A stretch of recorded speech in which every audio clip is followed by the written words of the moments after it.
a Venezuela y que vamos a estar analizando a lo largo de la jornada y también en el resto del mundo, ¿no, Andrea? Justamente, Josefa, y hasta ahora tomamos contacto con Gabriel Gaspar. Él es cientista político, analista internacional y además ex embajador. Gabriel, ¿cómo está? Muy buenos días. Qué gusto saludarlas. ¿Cómo están ustedes? Muy bien, gracias. Quisiera partir justamente actualizando un poco la información porque hasta ahora parte de la entrevista al presidente Donald Trump asegura que Nicolás Maduro está en un buque militar de Estados Unidos y que probablemente va a llegar a Nueva York. Entonces tenemos ya este antecedente y quisiera aprovechar, Gabriel, porque hay algunos escenarios que ya empiezan a darse sobre lo que va a ser el futuro de Venezuela. Tenemos, por ejemplo, que permanezca el régimen o que finalmente salga del poder o que se convoquen elecciones. Para usted, ¿cuál es efectivamente lo que podría pasar en los próximos días o semanas en el país caribeño? Bueno, yo diría que hay, en lo personal, percibo tres dimensiones de lo que ha sucedido hoy día, ¿no? Creo que, en primer lugar, en términos militares, en lo fundamental el tema está resuelto.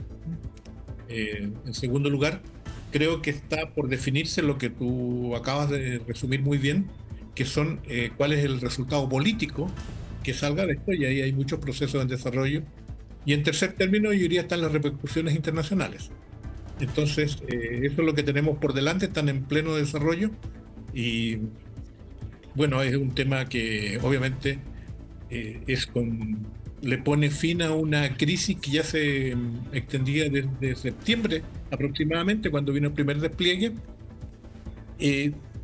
Les deja a mí me dejan en lo personal algunas dudas respecto a cuál es el propósito político que persigue el gobierno americano. Lo digo porque a lo largo de esta crisis ha manifestado tres propósitos. El primero, que lo reafirmo hoy día, que se trataría de una operación para combatir el narcotráfico. Esto deja en la duda de que el fuerte del narcotráfico que llega a Estados Unidos, por tanto que es una agresión a Estados Unidos, se puede entender así, no se hace por el Caribe, sino que se hace básicamente o por tierra, a través de Centroamérica, México, o por la costa del Pacífico. En segundo lugar, pone en contradicción si lo que se busca es eliminar el narcotráfico, y propósito en que yo creo que todos compartimos. Uno se pregunta por qué la administración de Estados Unidos indultó al expresidente hondureño José Orlando Hernández, que estaba condenado por los propios tribunales norteamericanos en cárceles norteamericanas por haber introducido más de 400 toneladas de droga en el país. Entonces, me queda la duda de la contundencia del argumento. El otro argumento que usó, uno es la droga, el otro es el cambio de régimen. Y allí también la pregunta hoy día es qué va a pasar en el día después, que son las síntesis que tú muy bien hiciste, Andrea, al inicio de esta conversación. Y la tercera son las repercusiones internacionales más geopolíticas. Bueno, y estamos atentos también a conocer cuáles van a ser las próximas horas clave para Venezuela, para el futuro de Venezuela. Y en ese aspecto también, ¿cuál debiese ser el rol de la oposición o cuál será el rol que cree usted, Gabriel, que va a tener la oposición en las próximas horas y en los próximos días? Bueno, yo creo que hay que hacer un matiz. La oposición más conocida a nivel internacional es la oposición que encabeza María Corina Machado, que de momento tiene una gran resonancia externa y sin lugar a dudas que la debe tener interna también, pero internamente es más bien silenciosa.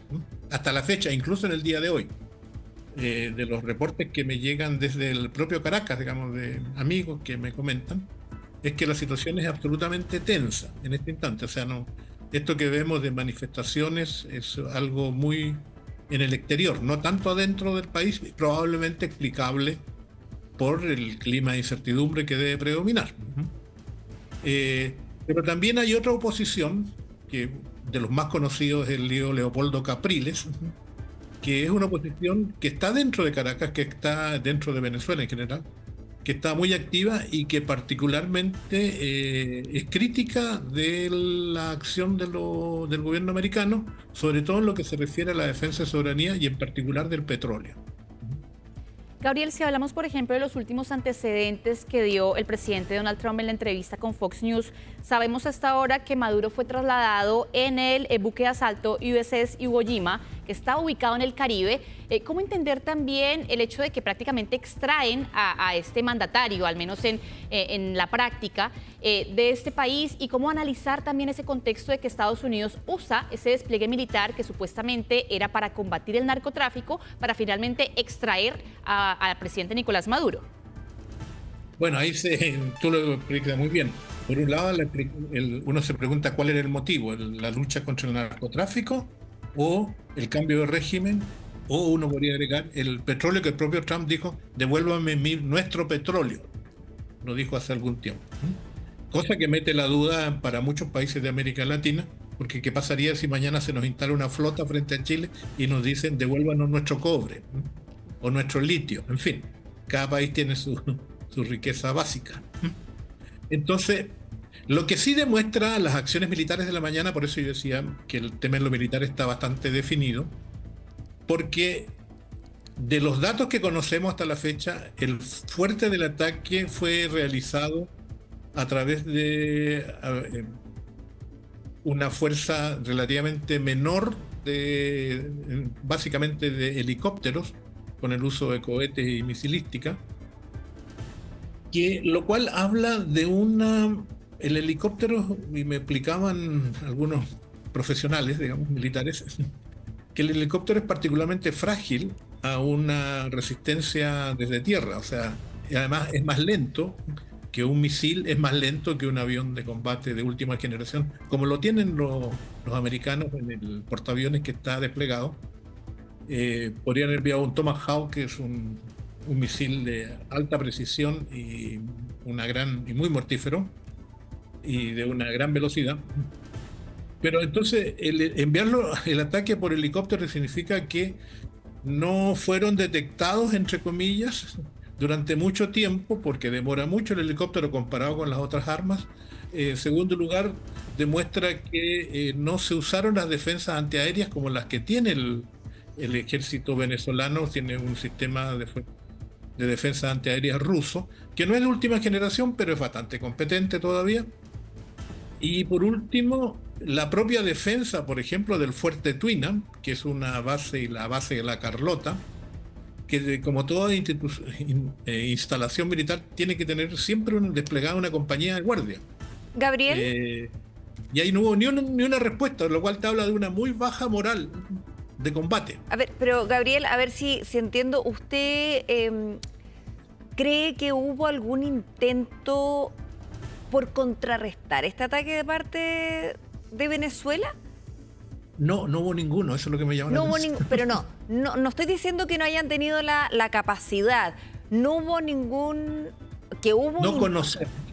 No conocemos, pero no hay ningún indicio, por eso digo, ante una fuerza de ataque de ala rotatoria, de helicóptero, que es particularmente frágil en estos casos, no hubo ninguna respuesta, por lo menos contundente, lo cual habla de una muy baja moral de combate de las fuerzas venezolanas, las fuerzas armadas.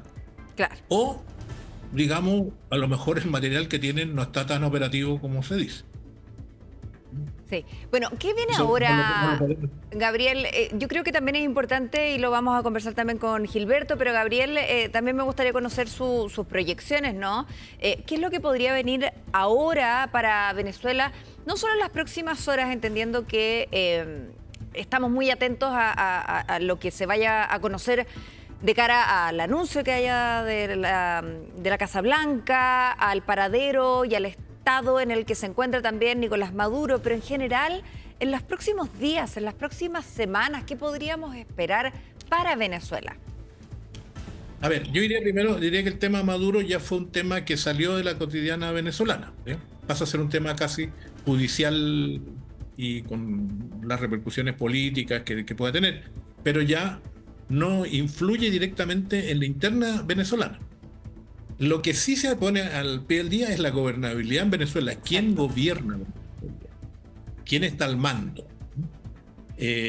Como bien señalaba Andrea, estas declaraciones respecto a la vicepresidenta Delcy Rodríguez, que según me dicen varias fuentes, se encontraría en Moscú en estos instantes. No está en Venezuela. Entonces, vamos a Pero chequear esa información, Gabriel. es ella a quien le corresponde la sucesión presidencial. Entonces, aquí solamente entraba yo en un terreno hipotético, que sería visualizar los escenarios que se abren.